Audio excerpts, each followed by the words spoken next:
Bab 2168. Rahasia di balik segel api suci. Kakak seperguruan Bai, karena orang ini telah mengumumkan semua tindakannya, maka apakah kita mau ikut untuk mendapatkan segel api suci? Di samping, si tua berjubah abu mau tidak mau berkata, "Kamu ingin merebut segel api suci?" Pria tua berbaju putih itu menatapnya dengan dingin. "Kakak seperguruan, segel api suci ini, lambang ketua partai Jihuo, siapa yang tidak mau mendapatkannya?" Si tua berjubah abu berkata dengan penuh semangat, "Heidi Wang dan Febrina Tang tidak cocok satu sama lain, barangkali saja benar-benar jatuh pada kita. Jika segel api suci benar-benar jatuh ke tangan kita, maka kita tinggal menunggu untuk bangkit kembali." "Pikiranmu terlalu sederhana." Pria tua berpakaian putih itu mencibir dan menggelengkan kepalanya. Meskipun segel api suci kuat, itu hanya satu bagian dari kepala partai mengendalikan sekte. Heidi Wang memiliki sekte sihir Wuying di belakangnya, dan Fren Tang saat itu, untuk mengamankan posisi kepala partai, dan selamat dari bencana besar pemusnahan. Apakah menurut kamu di belakang keluarga Tang, tidak ada dukungan dari sekte agung? Sekarang Febrina Tang sudah pulih, selama dia bisa mendapatkan segel api suci, sekte agung secara alami akan menghubunginya lagi. Tapi apa yang kita miliki?" Pria tua berbaju putih itu mencibir. "Bahkan jika kita benar-benar mendapatkan segel api suci, tanpa dukungan dari sekte agung, bagaimana bisa duduk di posisi itu dengan stabil? Selain itu, jika sampai terjadi sesuatu dan menyinggung kedua pihak, maka masalahnya akan jadi besar. Sekarang entah itu garis keturunan keluarga Tang atau garis Heidi Wang yang pada akhirnya mendapatkan segel api suci, maka pihak lain adalah musuh bebuyutan. Tetapi jika kita campur tangan, maka yang sial adalah kita."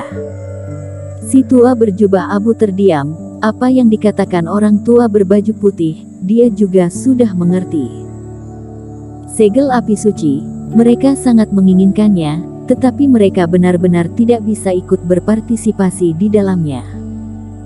Jika tidak seperti ini, bagaimana orang itu bisa mengatakannya dengan terbuka seperti ini? Pria tua berpakaian putih itu menghela nafas dan berjalan menuju istana dengan kedua tangan di belakang. Dia sudah menghitungnya, meski kita tahu juga, kita tidak akan bertindak lagi. Di puncak kedua, ketika kedua tetua sedang berdiskusi, kapal abadi telah meninggalkan partai Jihuo dan meningkatkan kecepatannya ke kecepatan tercepat, melaju melewati langit ke arah gunung api dewa. Meskipun banyak hal terjadi setelah Heidi Wang dan yang lainnya pergi, tampaknya seperti telah menghabiskan waktu yang sangat lama. Namun nyatanya, Heidi Wang dan yang lainnya berangkat pagi-pagi sekali, sedangkan Febrina Tang dan yang lainnya berangkat siang hari. Oleh karena itu, meskipun kesempatan pertama terlewatkan, bukan tidak mungkin untuk mendapatkan segel api suci. Usai kapal abadi diluncurkan, Febrina Tang pun menceritakan rahasia segel api suci kepada Eric Qin dan beberapa orang. Ternyata ketika Fren Tang masih di posisi kepala partai, dia sudah meninggalkan rencana cadangan. Dia mengatakan kepada Febrina Tang bahwa dirinya telah membuat terlalu banyak musuh untuk membangkitkan partai Jihuo, dan juga menyinggung sekte sihir Wuying.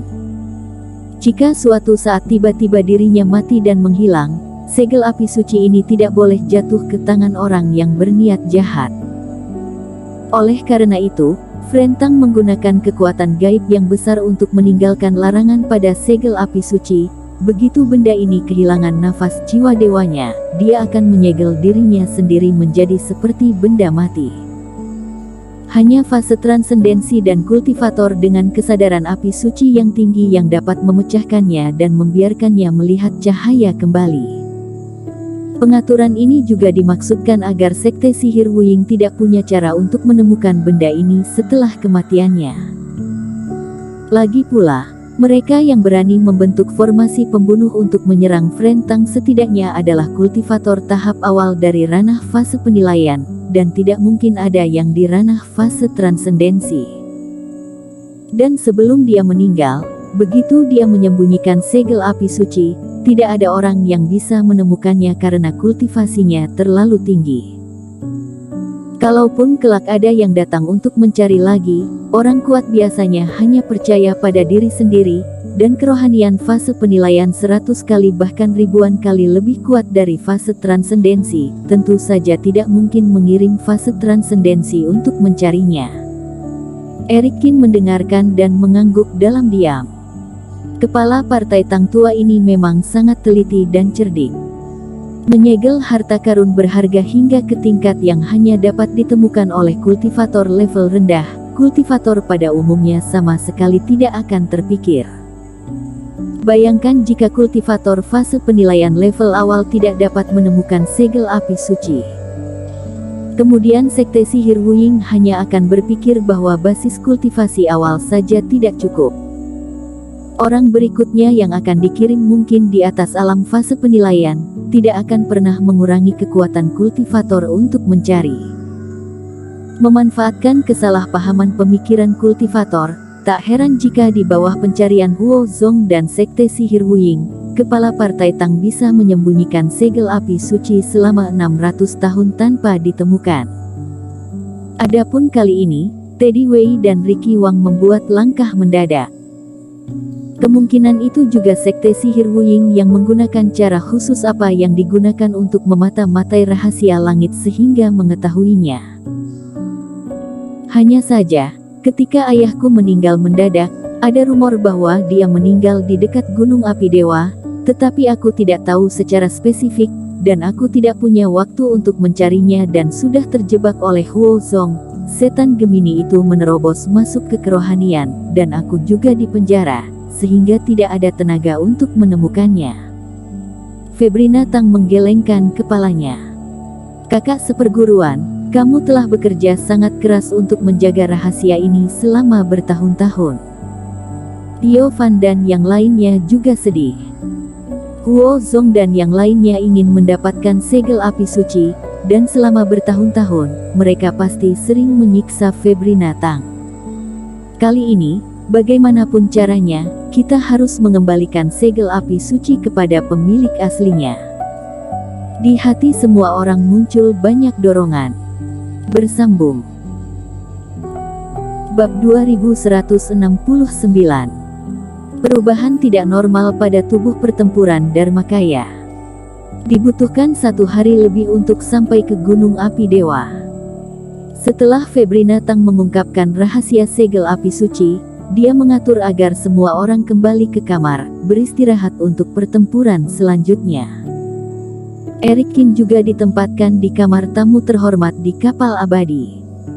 Tapi saat dia berjalan melewati koridor, Erikin merasakan sepasang mata di belakangnya, yang selalu diam-diam menatapnya. Ada masalah. Tiba-tiba berhenti melangkah, Erikin menatap Leona Zhang. Air muka Leona Zhang memerah, sedikit malu untuk beberapa saat. Tapi kemudian, dia menggertakkan giginya dan berkata, "Teman seiman, apakah kenal dengan adik seperguruan Hu?" "Maaf, aku tidak tahu adik seperguruan yang bermarga Hu." Erikin menggelengkan kepalanya tanpa ekspresi, lalu berjalan ke ruang samping. Ketika memasuki partai Ji Huo sebagai Homar Hu, Chen mengambil risiko besar. Begitu identitasnya terungkap, Chen harus menanggung hukuman yang sangat besar. Karena itu, dia tidak boleh memberitahu Leona Zhang situasi sebenarnya. Bukankah? Berdiri diam, Leona Zhang sedikit kecewa. Kembali ke dalam kamar. Erikin membuat formasi perisai seperti biasa, lalu duduk bersila di formasi pengumpulan roh, berniat berlatih api sejati Dharmakaya secara resmi. Tidak peduli di antara tubuh pemadam api sejati dan Dharmakaya, apa yang dibutuhkan untuk melebur ke dalam Ekaristi Yandi, tetapi hanya setelah berlatih barulah bisa ketahuan. Ekspresi penuh harapan melintas di matanya, dan Erikin segera menutup matanya. Reiki yang bergulung-gulung bagaikan laut bersirkulasi dengan cepat di dalam tubuh. Di dalam laut kesadaran, Tubuh ilusi Dharmakaya secara bertahap dipadatkan di bawah dukungan api sejati Dharmakaya lengkap yang didapatkan Eric Kin. Jika dikatakan bahwa tubuh pemadam api sejati hanya meningkatkan tingkat tempaan tubuh kultivator, itu mirip dengan teknik pemurnian tubuh pertempuran. Maka api sejati Dharmakaya tidak hanya dapat memperkuat kerohanian kultivator, tetapi juga memadatkan jiwa kedua untuk dijadikan pengganti. Dan inilah alasan Febrina Tang sebelumnya mengatakan, pil batin monster jiwa dalam jumlah banyak sangat dibutuhkan. Karena Reiki dari kultivator, itu relatif mudah untuk diisi ulang. Kamu bisa memikirkannya dari Reiki bumi dan langit, batu roh, atau bahkan pil dewa.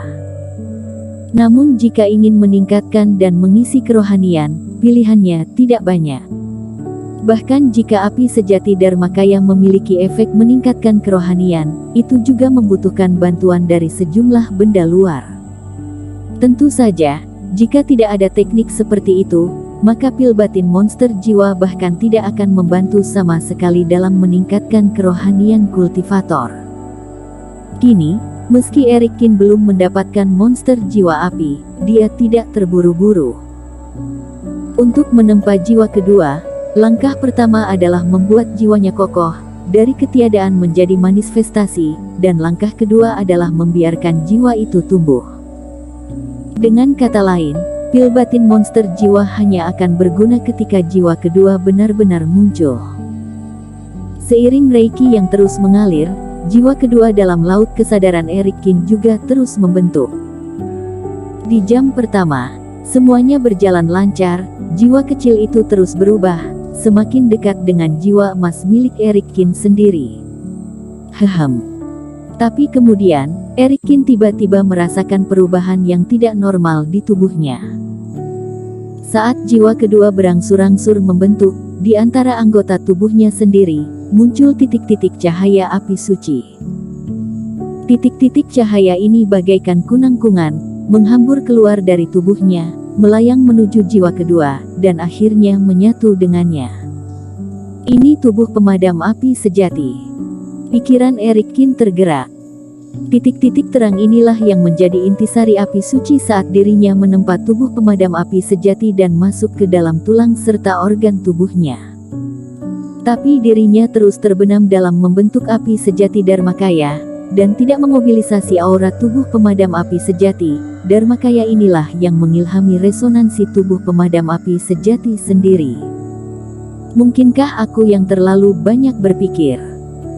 Tidak perlu mencari cara untuk menggabungkan dua tubuh pertempuran Dharmakaya, asalkan aku berlatih keduanya, itu akan mengembun menjadi ekaristi Kaisar Api Agung dengan sendirinya. Pikiran ini melintas di benak Eric Kin, matanya berbinar, dia sedikit terkejut. Dharmakaya dan tubuh dominator termasuk dalam dua tingkat pemurnian tubuh yang berbeda, seperti dua keping puzzle dengan masing-masing bagian yang tidak lengkap. Namun benda ini tidak perlu disatukan oleh dirinya, justru menimbulkan daya tarik tersendiri. Melihat titik-titik ini mengalir ke api sejati Dharmakaya, Eric Kin tiba-tiba merasa bahwa Dharmakayanya terkondensasi jauh lebih cepat dari sebelumnya. Tubuh pemadam api sejati tampaknya tidak menyukai jiwa Dharmakaya ini yang terlalu lambat untuk memadat, terus membantu dirinya untuk mempercepat prosesnya. Awalnya Eric Kin masih merasa tidak masalah, lagi pula tubuh dominator ini sendiri yang bersedia membantu, dan tidak ada salahnya. Apalagi penyatuan ini bersifat otomatis dan tidak dapat dikendalikan oleh dirinya.